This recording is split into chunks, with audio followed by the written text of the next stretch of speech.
tough outcome, obviously, but coming back to Cincinnati and career high 20, getting up there with 28 points, had to feel good until, unfortunately the end result.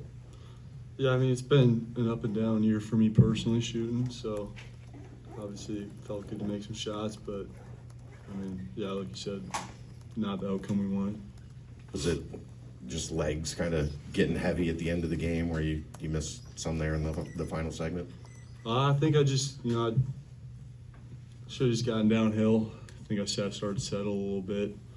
It's been a while, like I said, since I've had a game making shots like that, and I think I just, like I said, I should just get downhill and get some easy ones.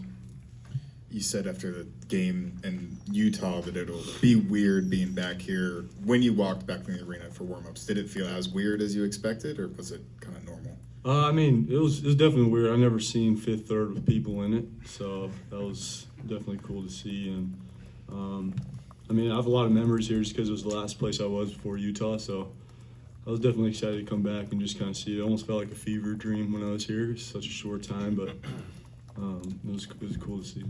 They tried a lot of guys on you. Did any of them give you a problem? Because it didn't look like it.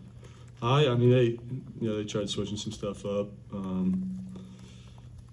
I mean, Aziz was on you at one point. I think he just got switched on me, and I think that's where I got to get downhill and use that to my advantage. Gabe, there was a stretch there where Dan Skillings hits a three over you, comes back down the floor, kind of talking a little bit. You go hit one over him. What was that back and forth like with him? Just competitiveness, just having fun. Just having a little competitive fun. You told me at Big 12 Media Days you were most looking forward to coming back here because of your family, being able to come watch. What have these last, 24 hours been like? It's been cool. I mean, we were able to come here for the double road trip and have a couple of days. My mom's birthday was yesterday, so I got to spend some time with her here. And this place has a lot of memories, like I said. Just this is where I started my career and first school that gave me an opportunity. So it was cool to see everything again. Any other questions for Gabe? Dude, second half, 6 of 18 from just hearing that, how's that make you feel shooting 18 times from beyond the arc? Yeah, like I said, I think, sometimes when you're playing, you don't even really think about it, and that can be good and it can be bad. And like I said, I kind of got in the flow of it a little bit, not even thinking sometimes, and I just need to do a better job of getting downhill when that starts to happen. All right, thanks, Gabe. Sure. Thanks, Gabe. Appreciate it. All right, move on with questions for Coach.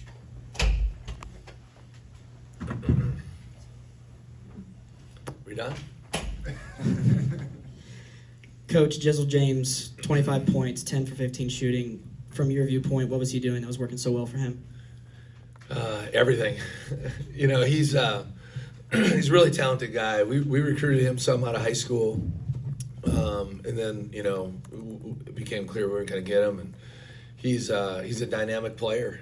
He's a strong guy, got good size, obviously very athletic. You can just see, he'd been struggling a little bit shooting it coming into our game 2 weeks ago. And first shot of the game, he made a corner three against us. And I believe he had 3 threes in that first half against us. And I don't remember exactly the West Virginia game. I think the Central Florida game, right? I think he had 1 3, but BYU, the last game out, he had 6, right? Career high. And so he's just a hard guy, he's a really good pull-up jumper. He's got an elite pull-up jumper. Him and Day Thomas have elite pull-up games. And it appears recently here they're shooting a lot more of those. They scored 91 at Central Florida, 87 against BYU, and now obviously 85 tonight. And so, when we played them 2 weeks ago, they were struggling a bit to score the ball as a team. And that certainly changed here in their 3-game winning streak. So they've always been good defensively, by the numbers. I think they're the 3rd best defensive team in the Big 12. So, but he's good. He's really, really good. And we didn't have a lot of answers for him. Obviously, it started right from the jump. Hit 2 pull-ups coming off of ball screens left to right. Sticks a deep 3, pretty much at the top of the key. And so he got going early. And sometimes, you know, and he's still a sophomore, right? So when you see the ball go in the hole a little bit early on, I think it gives you confidence, and then especially at home. And he's just in attack mode. And we came in and shoot around 10 o'clock this morning, and he was in the gym in a full lather, getting a workout in before we had our shoot around. So he's a good player. He gets downhill, makes the right play, super competitive. With Mike and then Scott over here.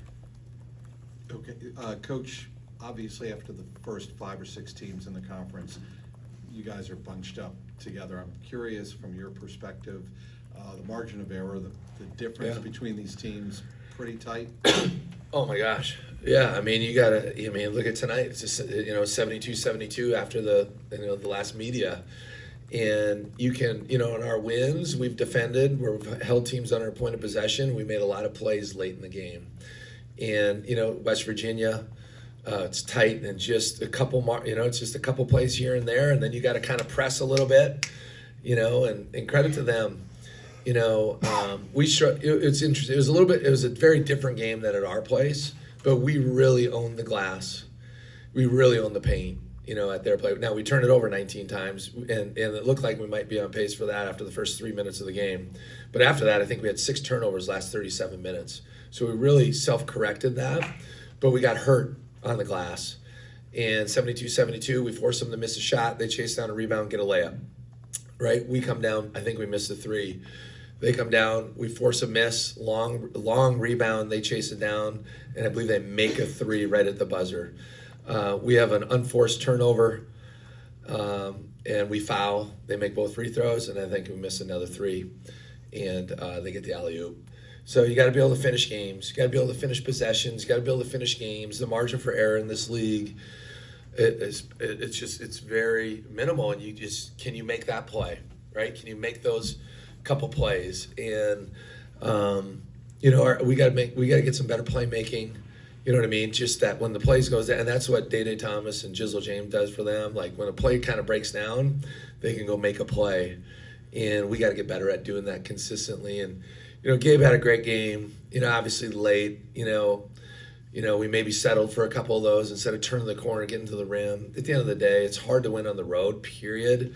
But when they, go 14 for 19 from the line and we go 0 for 3, I don't think I've ever been a part of that as a head coach, right? Where we don't even make a free throw. And so, we got to be better that way. We were really hurting them inside. We outscored them in the paint again tonight, 32-24. And so, but it was rebounding and then the free throw, margin. Levering had 12 in the first half. I don't think he missed a shot.